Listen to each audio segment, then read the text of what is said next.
ସମସ୍ତଙ୍କୁ ଆଦିତ୍ୟ ଏଜୁକେସନ କୁ ସ୍ୱାଗତ। ଆଜି ଆମେ ଆଲୋଚନା କରିବା ମଙ୍ଗଳେ ଅଇଲା ଉଷା। ଲେଖିଥିଲେ ସ୍ୱଭାବ କବି ଗଙ୍ଗାଧର ମେହେର। ପ୍ରଥମେ ଆଲୋଚନା କରିବା ମାର୍କିଂ ସ୍କିମ୍ ଉପରେ। ବିଷୟ ଓ କବିଙ୍କ ନାମ ପାଇଁ ରହିଛି ଗୋଟେ ମାର୍କ। ବିଷୟ ବସ୍ତୁ ଯୋଉଟା କି ବଡି ପାର୍ଟସ 3 ମାର୍କ। ଉପସଂହାର କନକ୍ଲୁଜନ ନିଜସ୍ୱ ମତ ଏଥିରେ ରହିଛି ଗୋଟେ ମାର୍କ। ପିଲାମାନେ ସବୁବେଳେ ଧ୍ୟାନ ଦେବ, ଗୋଟେ ସରଳାର୍ଥ ଲେଖିବା ପାଇଁ 3ଟି ପାରାଗ୍ରାଫ କରିବ। ପ୍ରଥମରେ ରହିବ ବିଷୟ କବିଙ୍କ ନାମ, ସେକେଣ୍ଡ ପାରାଗ୍ରାଫ ରହିବ ବିଷୟ ବସ୍ତୁ, ଥାର୍ଡ ପାରାଗ୍ରାଫ ରଖିବେ ଉପସଂହାର ବା ନିଜସ୍ୱ ମତ। ଆମେ ପ୍ରଥମେ ଆଲୋଚନା କରିବା ପ୍ରଶ୍ନ ନମ୍ବର 1। ଦେବା ପାଇଁ ନବ ଜୀବନ, ସ୍ୱର୍ଗ କି ଓହ୍ଲାଇଛନ୍ତି ମର୍ତ୍ତ୍ୟ ଭୁବନ। ପ୍ରୋକ୍ତ ଦର୍ଶିତ ଭାବ ସୁଲଳିତ ମନୋରମ ପଦ୍ୟାଂଶଟି ପଠିତ ଆମ ସାହିତ୍ୟ ବହିର ମଙ୍ଗଳେ ଅଇଲା ଉଷା କବିତାଟି ତପସ୍ୱିନୀ କାବ୍ୟର ଚତୁର୍ଥ ସର୍ଗରୁ ସଂଗୃହୀତ। ଏଠାରେ କବି ଉଷାର ମହତ୍ଵ ପ୍ରତିପାଦନ କରିଛନ୍ତି। Paragraph number 2। ମଙ୍ଗଳମୟ ମୁହୂର୍ତ୍ତ ବା ବ୍ରାହ୍ମ ମୁହୂର୍ତ୍ତକୁ ଉଷା କାଳ କୁହାଯାଏ। ଏହି ଉଷା କାଳ ରାତ୍ରିର ବିଦାୟ ତଥା ସୂର୍ଯ୍ୟୋଦୟର ବାର୍ତ୍ତା ପ୍ରଦାନ କରେ। ରାତ୍ରି କାଳରେ ମୃତ ପ୍ରାୟ ପଡି ରହିଥିବା ଏ ଜୀବ ଜଗତ ସୂର୍ଯ୍ୟୋଦୟରେ ନବଜୀବନ ପାଇ ଚଳଚଞ୍ଚଳ ହୋଇ ଉଠନ୍ତି। ସଂସାର ବୁକୁରୁ ଦୁଃଖ ରାଶି ଅପସରି ଯାଇ ଆରମ୍ଭ ହୁଏ ସୁଖଦ ଜୀବନ। ସେହି ଦୁଃଖ ହାରିଣୀ, ସେହି ନବଜୀବନ ପ୍ରଦାୟିନୀ ଉଷାରାଣୀ ସତୀ ଶିରୋମଣି ସୀତାଙ୍କୁ ଦର୍ଶନ କରିବାର ଅଭିଳାଷ ନେଇ ମହର୍ଷି ବାଲ୍ମୀକିଙ୍କ ଆଶ୍ରମ କୁଟୀର ସମ୍ମୁଖସ୍ଥ ପ୍ରାଙ୍ଗଣରେ ଉପସ୍ଥିତ ହୋଇଛନ୍ତି। ରଘୁବୀର ଶ୍ରୀ ରାମଚନ୍ଦ୍ରଙ୍କ ଦ୍ୱାରା ନିର୍ବାସିତା ହୋଇ ଶୋକ ସନ୍ତପ ଚିତ୍ତରେ ବିଶ୍ରାମ ନେଇଥିବା ସୀତାଙ୍କୁ ରାତି ପାହିବାର ସୂଚନା ଦେଇଛନ୍ତି। ସତେ ଯେପରି କୌଣସି ଯୋଗେଶ୍ୱରୀ ସତୀଙ୍କ ଦୁଃଖ ରାଶି ଦୂର କରି ତାକୁ ନବଜୀବନ ପ୍ରଦାନ କରିବା ପାଇଁ ସ୍ୱର୍ଗରୁ ମର୍ତ୍ତ୍ୟମଣ୍ଡଳକୁ ଅବତରଣ କରିଛନ୍ତି ଏବଂ ସୀତାଙ୍କ ମନରେ ବିଶ୍ୱାସ ପ୍ରଦାନ କରିବା ପାଇଁ ଅମୃତ ମଧୁର ଭାଷାରେ ଆଶ୍ୱାସନା ବାଣୀ ଶୁଣାଇ ଶଯ୍ୟାତ୍ୟାଗ କରିବାକୁ ଆହ୍ୱାନ କରିଛନ୍ତି। Third paragraph. ପ୍ରକୃତି ଉପରେ ମାନବତ୍ୱ ଆରୋପ ତଥା କବିଙ୍କର ଦାର୍ଶନିକ ଦୃଷ୍ଟିକୋଣ ବାସ୍ତବିକ ହୃଦୟସ୍ପର୍ଶୀ। ଏବେ ଆସିବା ଆମେ ଦ୍ୱିତୀୟ ପ୍ରଶ୍ନ।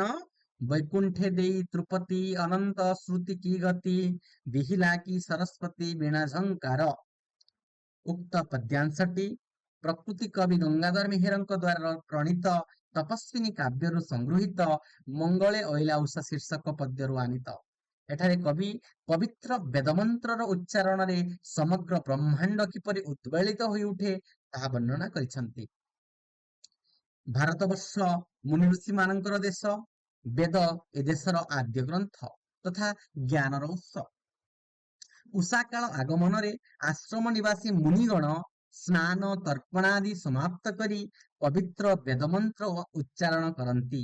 ଦେବୀ ସରସ୍ୱତୀଙ୍କର ବୀଣାର ଝଙ୍କାରରେ ସ୍ୱର୍ଗରୁ ମର୍ତ୍ତ୍ୟ ପର୍ଯ୍ୟନ୍ତ ଯେପରି ଆନ୍ଦୋଳିତ ହୋଇ ଉଠେ, ସେହିପରି ମୁନିମୁଖ ନିଃସୃତ ସୁସ୍ୱର ବେଦଧ୍ୱନି ଉଚ୍ଚ ଓଙ୍କାର ଶବ୍ଦ ଶ୍ୟାମଳ ବନଭୂମିକୁ ମୁଖରିତ କରି ଗଗନଭେଦୀ ବୈକୁଣ୍ଠରେ ବୈକୁଣ୍ଠପତିଙ୍କୁ ପରମ ତୃପ୍ତି ପ୍ରଦାନ କରିବା ସହ ପୃଥିବୀର ନିମ୍ନ ସ୍ତରକୁ ମଧ୍ୟ ଗତି କରି ପୃଥିବୀକୁ ମସ୍ତକରେ ଧାରଣ କରିଥିବା ଶ୍ରୁତିଶ୍ରବା ବାସୁକୀଙ୍କୁ ମଧ୍ୟ ଆମୋଦିତ କରେ।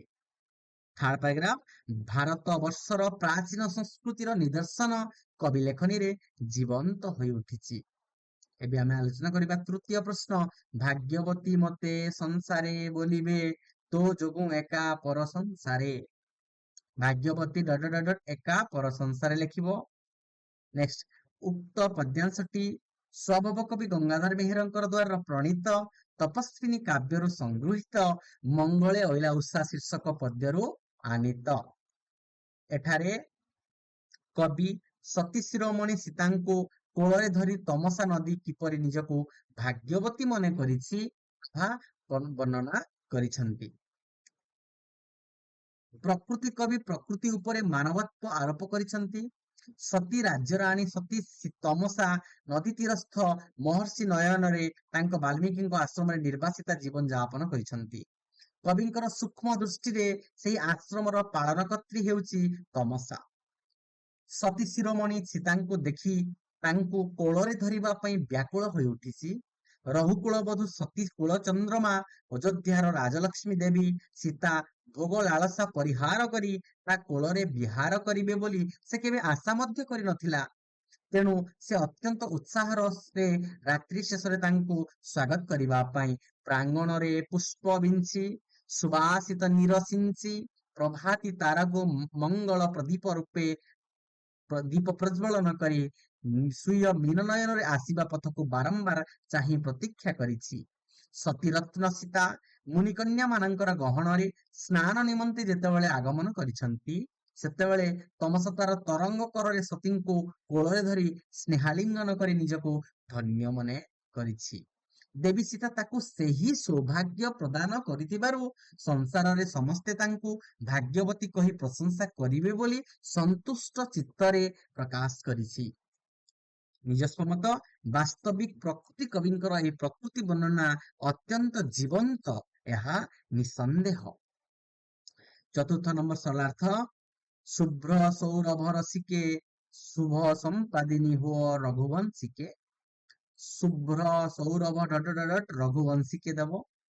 ଉକ୍ତ ପଦ୍ୟାଂଶଟି ପ୍ରକୃତି କବି ଗଙ୍ଗାଧର ମେହେରଙ୍କର ପ୍ରଣୀତ ତପସ୍ୱିନୀ କାବ୍ୟର ଚତୁର୍ଥ ସର୍ଗରୁ ସଂଗୃହୀତ ମଙ୍ଗଳେ ଐଲାଉଷା ଶୀର୍ଷକ କବିତାରୁ ଆନିତ। ଏଠାରେ କବି ଭାରତୀୟ ପରମ୍ପରାରେ ସତୀ ନାରୀର ସତୀତ୍ୱର ପରାକାଷ୍ଠା ପ୍ରତିପାଦନ କରିଛନ୍ତି। ପାରାଗ୍ରାଫ ନମ୍ବର 2 ଭାରତୀୟ ସଂସ୍କୃତିରେ ପତିବ୍ରତା ନାରୀର ସ୍ଥାନ ସବୁଠାରୁ ଉର୍ଦ୍ଧ୍ୱରେ। ସେ ଯେକୌଣସି ସମୟରେ ଯେଉଁ ଅବସ୍ଥାରେ ଥିଲେ ମଧ୍ୟ ନିଜ ପତିଙ୍କର ମଙ୍ଗଳ କାମନା କରିଥାଏ। ସତୀ ଶିରୋମଣି ଦେବୀ ସୀତା ରଘୁବୀରଙ୍କ ଦ୍ୱାରା ନିର୍ବାସିତ ହୋଇ ବାଲ୍ମୀକିଙ୍କ ଆଶ୍ରମରେ ଅବସ୍ଥାନ କରୁଥିବା ବେଳେ ତାଙ୍କ ନିକଟରେ ଉପସ୍ଥିତ ହୋଇଛନ୍ତି ଉଷାରାଣୀ। ଦେବୀ ସୀତା ନମ୍ରତା ପୂର୍ବକ ତାଙ୍କ ପଦବନ୍ଦନା କରି ତାଙ୍କୁ ସଂସାରର ତିମିର ବିଧ୍ୱଂସୀ ସୂର୍ଯ୍ୟୋଦୟର ପ୍ରତୀକ ବୋଲି କହି ପ୍ରଶଂସା କରିଛନ୍ତି। ତାଙ୍କ ଆଗମନରେ ସଂସାର ଶୁଭ୍ର ଜ୍ୟୋତିରେ ଉଦ୍ଭାସିତ ହେବା ସହ ସୌରଭରେ ହୋଇ ଉଠେ ଆମୋଦିତ। ଚତୁର୍ଦିଗରେ ଭରିଯାଏ ପବିତ୍ରତାର ବାତାବରଣ। ତେଣୁ ସେହି ମଙ୍ଗଳ ପ୍ରଦାୟିନୀ, ତେଣୁ ସେ ଉଷାରାଣୀ ନିଶ୍ଚିତ ମଙ୍ଗଳ ବିଧାନ କରିବାର ଦୃଢ ଆଶା ହୃଦୟରେ ପୋଷଣ କରି ପତିବ୍ରତା ସୀତା ତାଙ୍କ ଚରଣରେ ଶରଣ ଯାଇଛନ୍ତି ଏବଂ ରଘୁବଂଶୀ ଶ୍ରୀରାମଚନ୍ଦ୍ରଙ୍କର ସର୍ବ ଶୁଭ ସମ୍ପାଦନ କରିବା ନିମନ୍ତେ ତାଙ୍କୁ ବିନମ୍ର ନିବେଦନ କରିଛନ୍ତି। ଥାର୍ଡ ପାରାଗ୍ରାଫ, ଏହା ହିଁ ଭାରତୀୟ ନାରୀର ମହନୀୟତା, ଯାହା କବିଙ୍କ ଲେଖନୀରେ ହୋଇଛି ରୂପାୟିତ।